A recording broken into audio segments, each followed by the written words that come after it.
भाग भरने कोई देवता नहीं आया, किसी को रिजर्वेशन नहीं दिलाया, किसी का एडमिशन स्कूल में नहीं कराया, स्कॉलरशिप की व्यवस्था नहीं की। जब ये सारे कार्य नहीं किए तो फिर भगवान या वो मिठाई के या पूजा के हकदार कैसे हैं, ये बताना पड़ेगा उनको। और ये सब किसने किया? परम पूज्य महामानव बाबा साहब डॉक्टर अंबेडकर ने किया, काशीराम साहब ने किया, पेरियार जी रामास्वामी नायकर ने किया, महामना ज्योतिबा फूले ने किया, संत गाडगे महाराज ने किया, रैदास, कबीर, नानक और न जाने कितने लंबी लाइन है हमारे महापुरुषों की। तो जब तक उनको सही रूप में देवता देने वाले हम नहीं देंगे, क्योंकि बच्चे कहां से सीखते हैं? परिवार से। कोई भी समाज किसी भी रूप में संस्कारों को अगर स्थापित करता है तो उसकी शुरुआत परिवार से होती है। और परिवार के संस्कार कैसे स्थापित होते हैं? मैं इसको ऐसे कहता हूं कि जैसे चित्र होते हैं हमारे घरों में, वैसे ही चरित्र हो जाते हैं। क्योंकि चित्रों को देखकर एक पहलवान अगर बनना चाहता है तो वो पहलवान का फोटो लगाएगा, कोई साइंटिस्ट बनना चाहता है तो एपीजे अब्दुल कलाम का लगाएगा, आइंस्टीन का लगाएगा। अगर कोई मॉडल बनना चाहती है हमारी बहन तो वो कैटरीना कैफ की फोटो लगाएगी, कोई नेता बनना चाहती है तो वो बहन जी की फोटो लगाएगी, या फिर प्रतिभा पाटिल की लगाएगी, या सोनिया गांधी की लगाएगी। लेकिन हमारे घर में जो फोटो लगे हुए हैं अभी भी, आज भी हम लोग चर्चाएं करते हैं, ये जरूरी है, लेकिन आज भी हम लोग उन चित्रों को नहीं बदल पाए अपने घरों से। और जब चित्र नहीं बदलेंगे, चरित्र कैसे बदलेगा? कैसे बदलेगा चरित्र? चरित्र बदलने के लिए सबसे पहले चित्र बदले, और उसके बाद अपने बच्चों को जो ये संस्कार हैं ये हमें बताने पड़ेंगे। जब तक हम अपनी माताओं बहनों को, अपने बच्चों को ऐसी चर्चाओं में लाकर नहीं बताएंगे, नहीं बिठाएंगे, उन तक वो बात नहीं पहुंचेगी।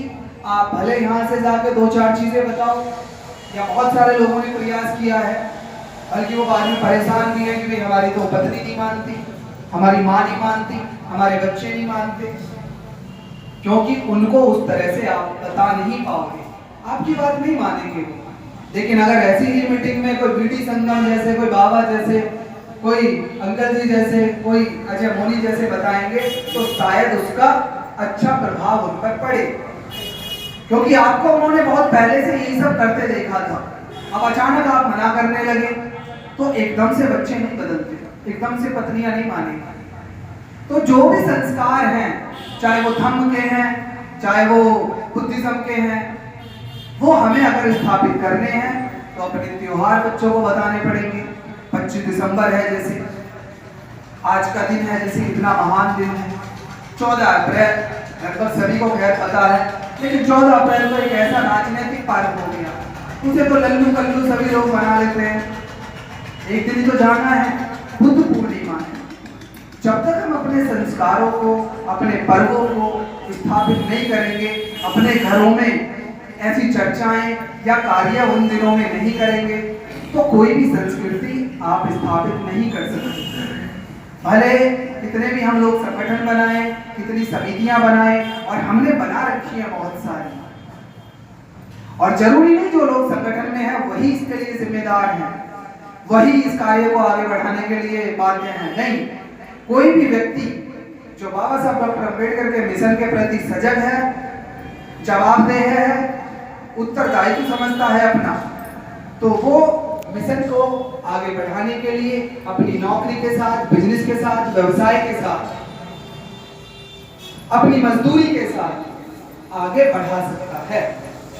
तो मैं आशा करता हूं, मैं पुनः एक बार सभी पदाधिकारियों को मंगल कामनाएं देता हूं, और मैं अपनी तरफ से भी, मेरा नाम अभी भाई साहब ले रहे थे, लेकिन मैं क्योंकि गुड़गांव में ज़्यादा रहता हूँ, शनिवार इतवार यहाँ रहता हूँ, उससे अलग मेरी मीटिंग्स होती हैं, कैडर्स होते हैं, तो मैं उतना समय नहीं दे पाता, इसलिए जरूरी नहीं मैंने पद नहीं लिया तो मैं आपको किसी की मदद नहीं कर सकता।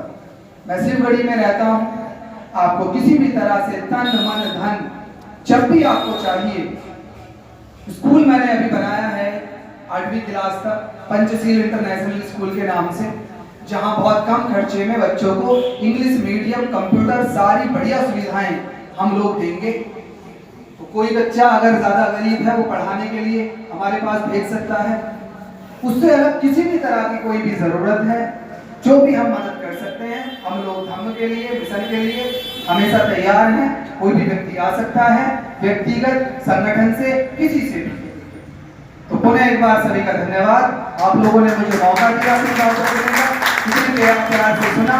बस मैं यही चाहता हूँ कि जो लोग हम अब तक नहीं कर पा रहे, हापुड़ में खासकर इतने क्रांतिकारी होने के बाद, इतने जागरूक होने के बाद, कहीं ना कहीं हमें अपनी कमियों को देखकर और उसको धम्म को आगे बढ़ाने के लिए एकजुट होना पड़ेगा, प्रयास करना पड़ेगा। अगर किसी के कोई मनमुटाव है भी, मतभेद हैं भी, तो उनको खत्म करना पड़ेगा। अगर ये सब नहीं हुआ तो ना धम्म आगे बढ़ेगा, ना ही मिशन। तो इसी के साथ मैं अपनी वाणी को विराम देता हूँ। सभी को पुनः साधुवाद। जय भीम, नमो बुद्धाय। हम ज्यादातर राजनीति से हटकर, राजनीति में मेरा कुछ नजर नहीं आ रहा, कुछ नहीं मिलेगा वहाँ, राजनीति से कुछ नहीं मिलेगा।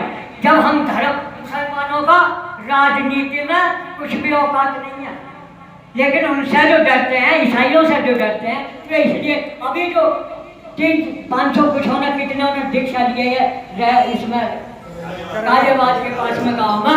अभी से मैंने सुना कोई बताया, अब वहाँ डीएम जा रहे हैं, नेता जा रहे हैं, एमपी जा रहे हैं, मंत्री जा रहे हैं, अभी तो कुछ भी नहीं है। जिस दिन 10,000 लोग रामलीला के समाएंगे, मोदी की कुर्सी हिल जाएगी, जो जुल्म करने तुम्हारे सेना में हाजिर हो जाएंगे।